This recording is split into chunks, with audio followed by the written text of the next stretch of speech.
Compute needs somewhere to keep its data. So now we turn to storage, starting with Amazon S3.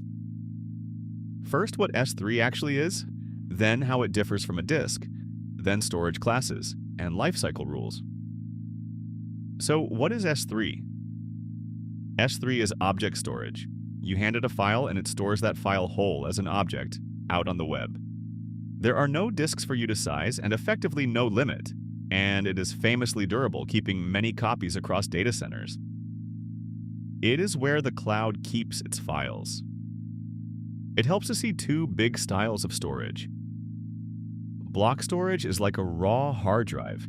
You attach it to one server, and that server reads and writes small blocks. That is what EBS gives an EC2 instance. Object storage is different. Each file is kept whole with an ID and metadata, and you reach it over the web with a simple request.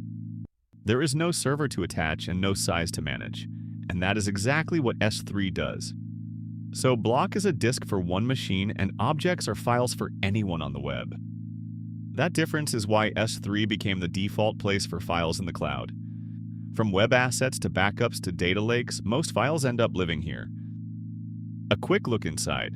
Objects live in buckets, which are just named containers.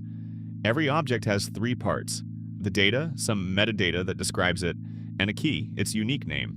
And one catch, a bucket name must be unique across all of AWS.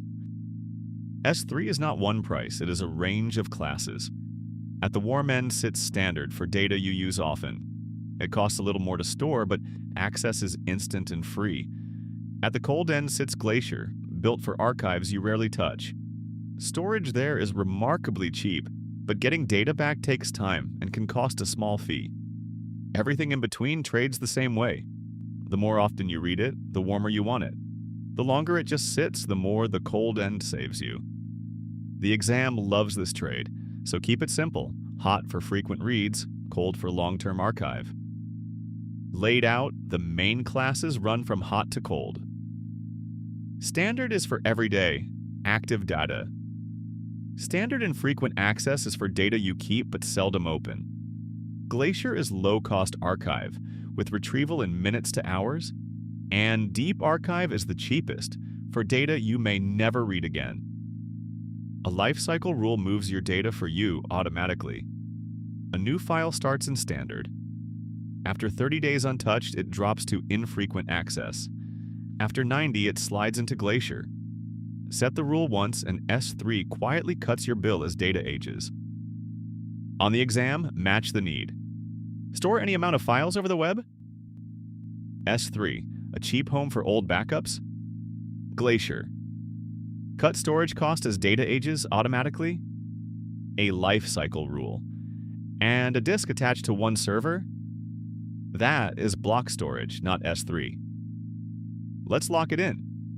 S3 is object storage, whole files kept on the web, unlimited and durable. It is different from block storage, which is a disk for one server. Storage classes trade access cost against storage cost, from Standard down to Glacier. And lifecycle rules move data to cheaper classes as it ages. Next episode, the other kinds of storage: block, file, and backup.